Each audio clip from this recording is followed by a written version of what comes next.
Hello friends, welcome back to my YouTube channel. आज की इस वीडियो में हम करने वाले हैं next 10 questions. Question number 11, a washing machine is available for 20,000 cash और for ₹7,250 cash down payment and 2 equal annual instalments. If the rate of interest is 4% per annum compounded yearly, then the amount of each instalment.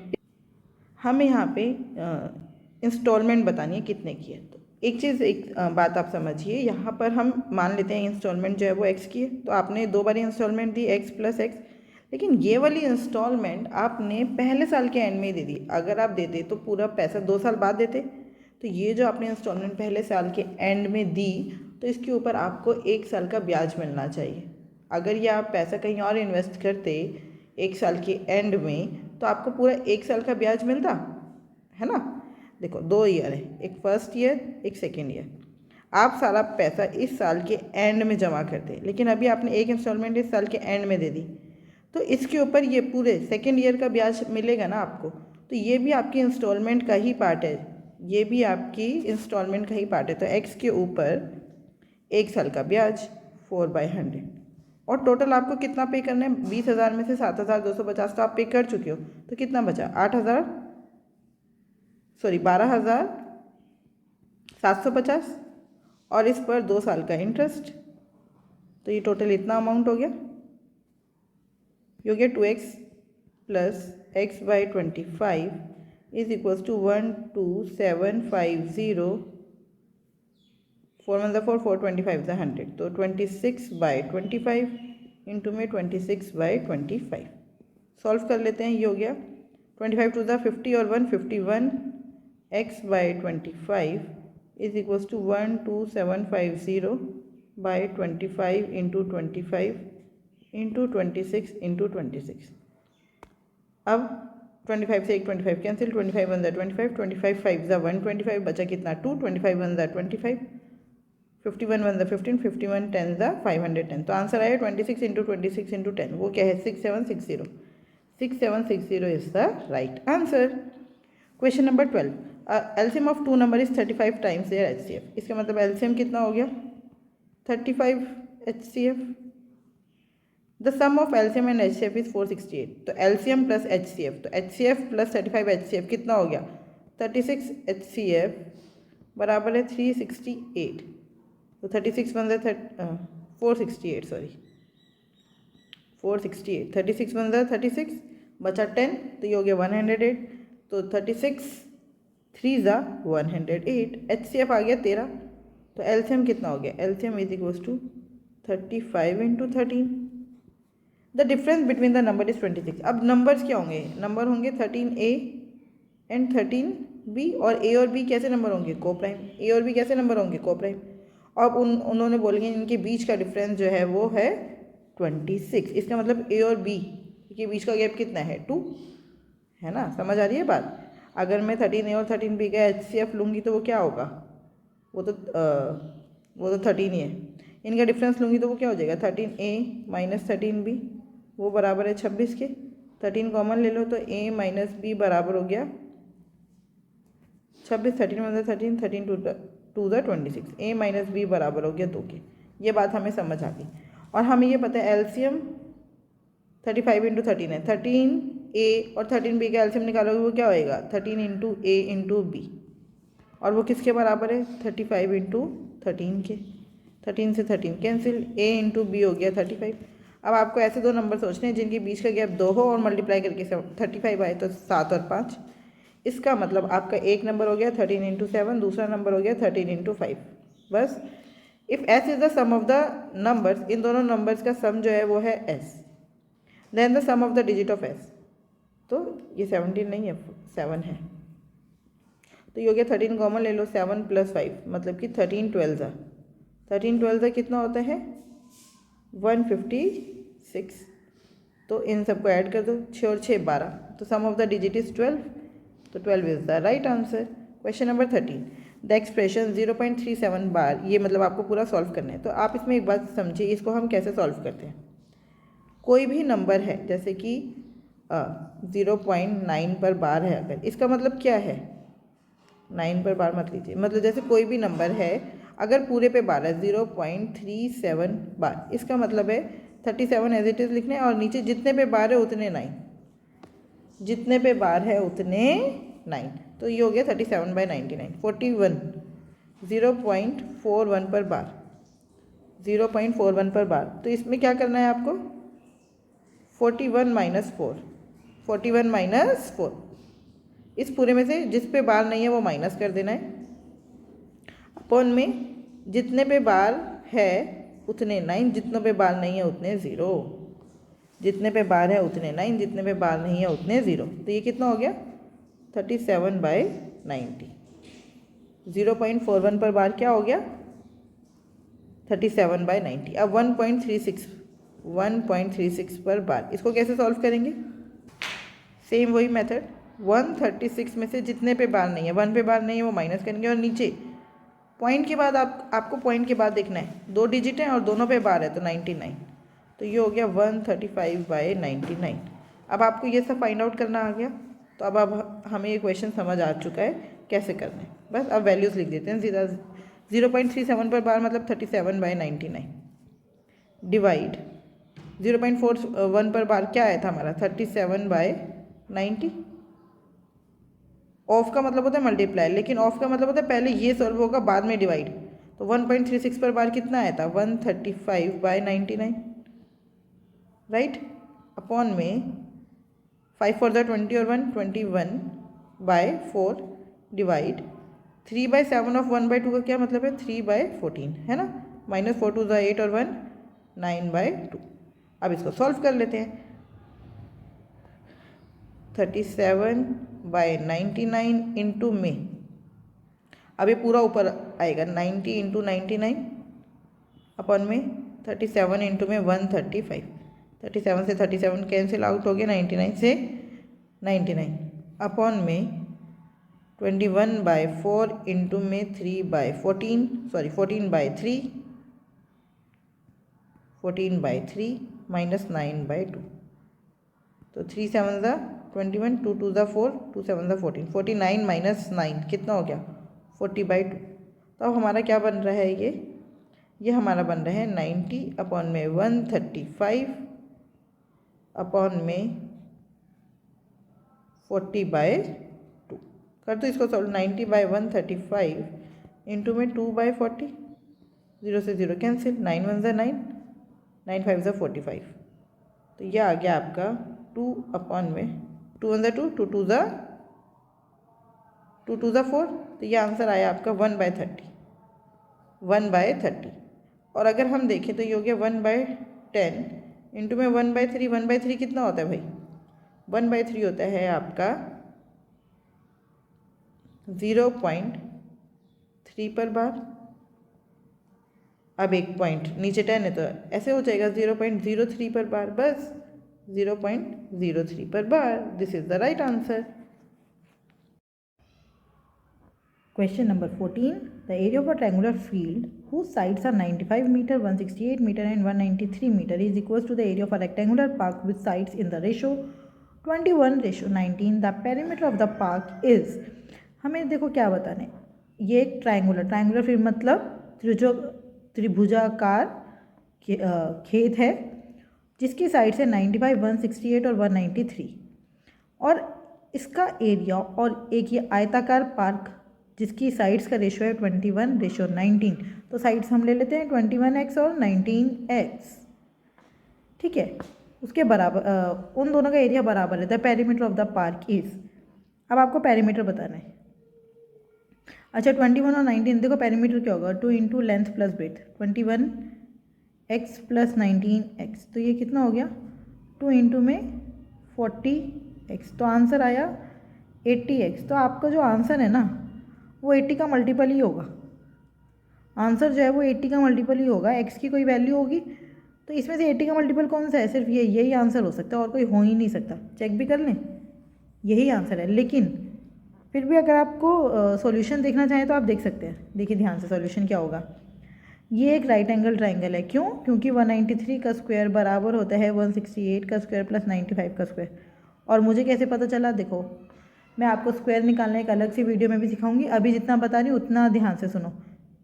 Last में इसमें ये अगर 193 का square निकालना है ना हमें, तो आप इसको 200 से कंपेयर करो। 200 से कितना कम है, 7 कम है, 7 का स्क्वायर 49, लास्ट के 2 डिजिट तो हो गए 49।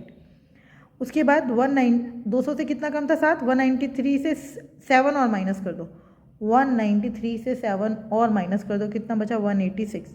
अब 200 से कंपेयर कर रहे हैं ना, 100 का डबल है ना, तो क्या करोगे आप, इसको 2 से मल्टीप्लाई करके यहाँ लिख दोगे, 6 टू द 12 का 1, 8 टू द 16 और 1 17 का 1, 37249, 193 का स्क्वायर आ गया 37249। और जिसका यूनिट डिजिट 5 होता है उसका स्क्वायर निकालना तो बहुत ईजी है, 5 का स्क्वायर 25, 9 को उससे एक ज़्यादा वाले से मल्टीप्लाई करके लिख दो, 9 10 90, इसका स्क्वायर आ गया। अब हमें निकालना रह गया 168 का स्क्वायर। 168 किसके पास है, 150 के पास है, 150 से कितना ज़्यादा है 18, तो 18 का स्क्वायर कितना होता है 324, 24 तो लास्ट के 2 डिजिट हो गए 24 और 3 हमारा कैरी चला गया। 18 ज़्यादा था 150 से, तो 150 में वही, जैसे हमने 193 में से 7 और माइनस किया था, ऐसे ही 168 में 18 और प्लस करेंगे, कितना हो गया 168 में 18 और प्लस किया, कितना हो गया 8 और 8 16 का 1, 6 7 8, 186। ठीक है, 186 आ गया। अब हम इसको किससे कंपेयर कर रहे हैं, 150 से, तो 150 100 का कितना टाइम्स होता है 3/2, तो 186 का भी 3/2 कर दो, 186 का भी 3/2 कर दो, 2 9 ज़ा 18, 2 3 ज़ा 6, तो 3 3 ज़ा 9, 9 3 ज़ा 27, 279 आ गया। और हमारा ये 3 कैरी चल रहा है, 279 में 3 ऐड कर दो, कितना हो गया 282, 282। इन दोनों को ऐड करो 9025, 5 4 9, 2 और 2 4, 2 का 2, 9 और 8 17 का 1, 37249 दोनों बराबर है। इसका मतलब 193 का स्क्वायर बराबर है 168 का स्क्वायर और 95 प्लस 95 का स्क्वायर।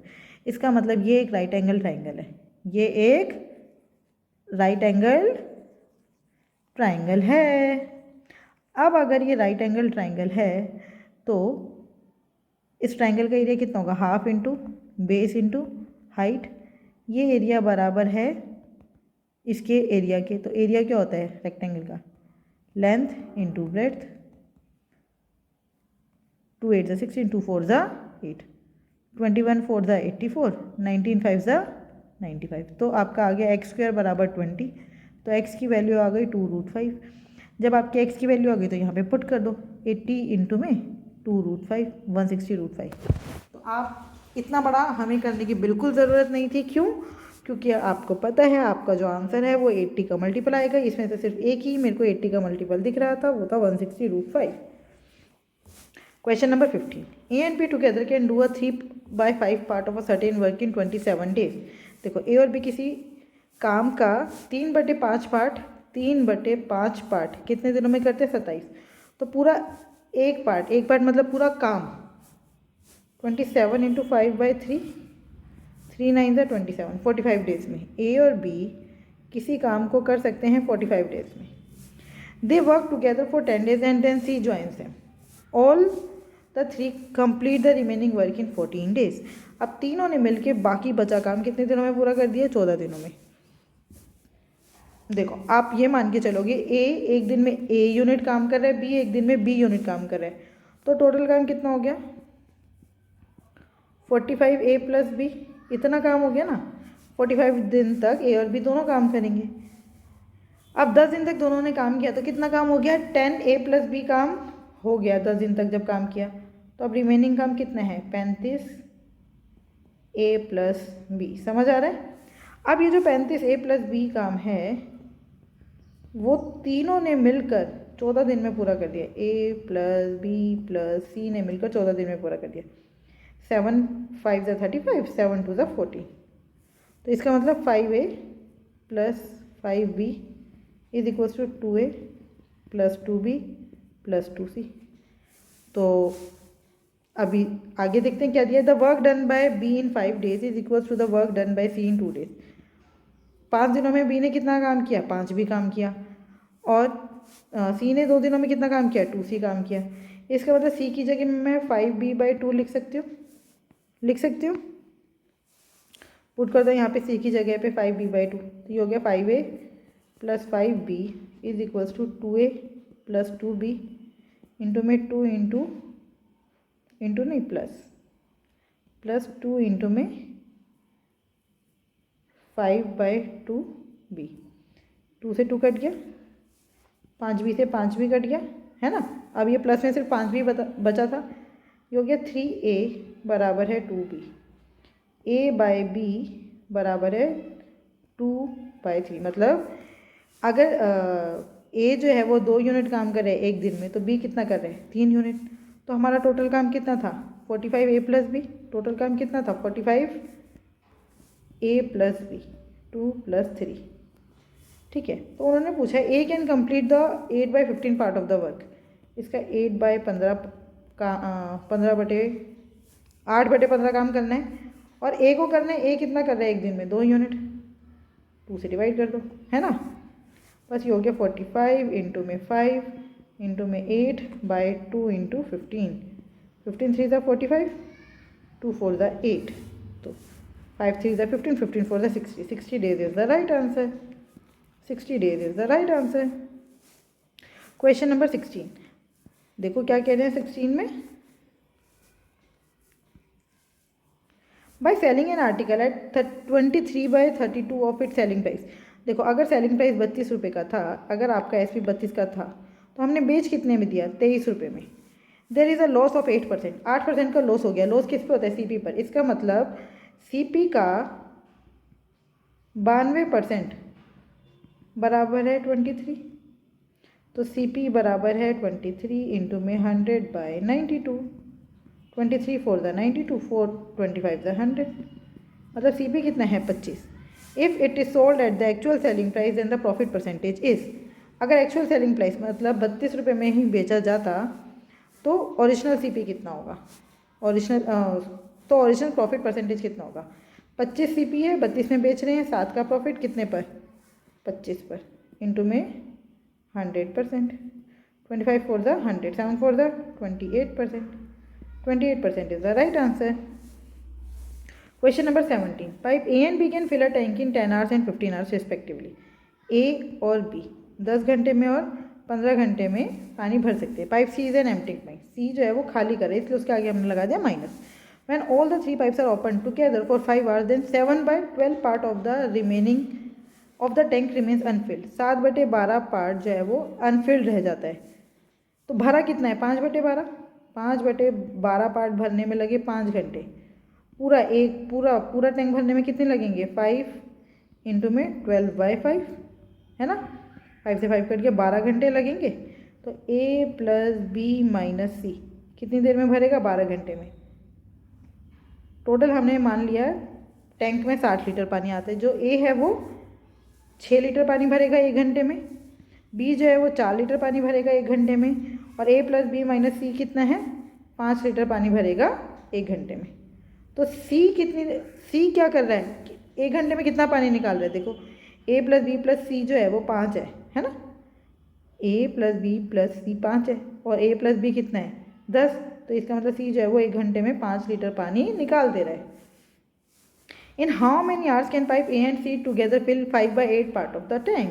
5/8, 60 का 5/8 कितना हो गया ये 4 2 = 8 और 4 15 = 60, 15 5 = 75/2 लीटर पानी भरना है।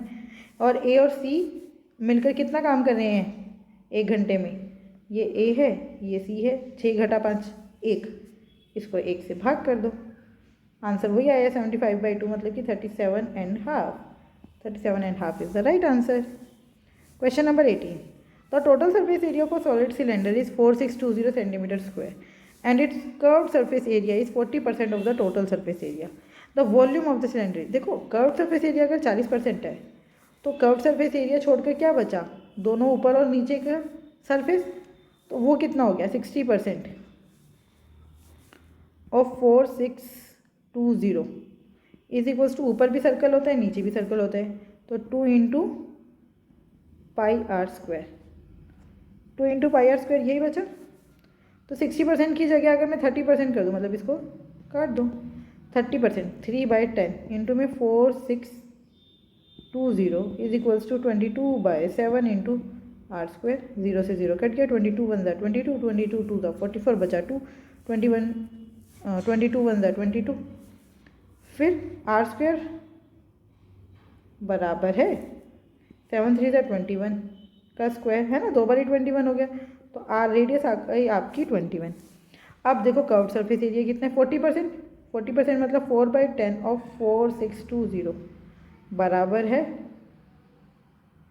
कर्व सरफेस एरिया मतलब 2πr/h, 0 से 0 कट गई, 4 × 462 बराबर है 2 × 22/7 × r कितनी आ गई 21, और ये है h, तो वही 22 2 ज़ा 1 ज़ा है ना, जो अभी हमने काटा था। उसके बाद 2 2 ज़ा 4, 21 से 21 कट गया, h की वैल्यू आ गई 7। अगर अब h 7 है और रेडियस 21 है तो आपको क्या निकालना है, वॉल्यूम। वॉल्यूम ऑफ सिलेंडर क्या होता है, पाई आर स्क्वायर 2/21 लिख देते, और इनटू में हाइट 7, 7 से 7 कट गया, तो आंसर कितना आएगा, क्या हमारा सही है। अच्छा देखिए हाइट में एक गड़बड़ हो गई, ये 7 2 ज़ा 14, हाइट 14 आएगी भाई, तो हाइट आएगी 14, 7 2 ज़ा 14। अब देखिए 2 1 ज़ा 2, यूनिट डिजिट देखिए सबका यूनिट डिजिट अलग है ना, सिर्फ यूनिट डिजिट से खेल जाइए। 2 1 ज़ा 2, 2 1 ज़ा 2, 2 2 ज़ा 4, यूनिट डिजिट 4 आएगा। 4 किस में, इसमें, यही आंसर है। Yes, this is the right answer. Question number 19, when the price of a commodity increases by 40%, the overall expenditure on it increases by 25.3%। देखो प्राइस इंटू क्वांटिटी क्या होता है, एक्सपेंडिचर है ना। What is the percentage decrease in the quantity of the commodity, जैसे ही quantity का price 40% बढ़ा, expenditure भी 40% बढ़ जाना चाहिए था। पहले एक्सपेंडिचर 100% था, बढ़कर 140% हो जाना चाहिए था, लेकिन हमारा एक्सपेंडिचर कितना बढ़ा, 25.3% ही बढ़ा, मतलब एक्सपेंडिचर हो गया 125.3%। तो ये जो इसमें कमी आई 140% बढ़ने की बजाय जो कमी आई वो किसके कारण आई, क्योंकि हमने क्वांटिटी घटा दी। क्वांटिटी कितनी घटाई, 140 में से 125.3 घटा दो, कितनी घटाई, 140 में से 26, 140 में से 126 किया, बचा कितना 14.7, ये किस पर 140 पर, इंटू में 100%, पॉइंट हटा के नीचे 0, 2 0 से 2 0 कट गई, 14 1 ज़ा 14 ना जाने की 0, पॉइंट 14 5 ज़ा 70, 10.5% is the right answer. Check कर लेते हैं, yes 10.5% is the right answer. Question number 20, the ratio of acid and water in solution is A and B is 8:17। देखो एसिड है, ये वाटर है, ये 8:7 और ये 11:9, ये 8 और 7 15, 11 और 9 20, तो क्या कर लेते हैं, इनको सेम कर लेते हैं। 15 और 20 का एलसीएम होता है 60, इसको 4 से मल्टीप्लाई कर देते हैं और इसको 3 से, तो अब एसिड और वाटर का रेशियो हो चुका है हमारा 8 4 ज़ा 30, इनको ऐसे लिख लेते हैं 8 × 4 7 × 4, और यह है 11 × 3 9 × 3। हमने ऐसा क्यों किया, क्योंकि ताकि इनका टोटल बराबर हो जाए। अब इसमें से 3 लीटर निकाले, जब मैंने 3 लीटर पानी निकाला ए का, ये ए है, ये बी है, और ये एसिड और वाटर है। जब ए का 3 लीटर पानी निकाला तो 3 में 8 4 ज़ा 32, 8 × 4 बाय 32, सॉरी बाय 60, इतना एसिड होगा। ऐसे ही 3 इंटू में 7, 3 इंटू में 7 × 4/60 वाटर होगा। बी वाले में से 4 लीटर निकाला है, 4 × 11 × 3/60 एसिड होगा। 4 में से 9 × 3/60 क्या होगा, वाटर होगा। अब इनको ऐड कर दो, ये एसिड है, ये वाटर है, तो एसिड को एसिड के साथ ऐड कर दो, वाटर को वाटर के साथ। अब सब में 60 है ना, और मैं तो रेशियो निकाल रही हूँ, तो 60 जो है वो कैंसिल हो जाएगा ना, इसलिए मैंने ऐसे किया था। आपको लिखने की ज़रूरत ही नहीं है जब आपने सेम कर लिया तो। अब देखो एसिड कितना हो गया, 3 इंटू में 8 × 4 प्लस में 4 × 11 × 3। ऐसे ही वाटर कितना हो गया, 3 × 7 × 4 प्लस में 4 × 9 × 3। अगर आप देखें तो 3 4 3 4 3 4 3 4 चारों में कॉमन लेके कट जाएगा, तो यहाँ पे क्या बचा, 8 जमा में 11 रेशो 7 जमा में 9, 11 और 8 19 रेशो 16।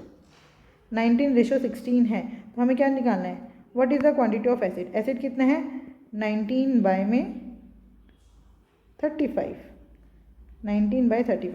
अगर 35 लीटर पानी है या जो भी मिक्सचर है उसमें से 19 जो है वो एसिड है, तो यहाँ पे 140 की बात हो रही है, 140 में से 19/35,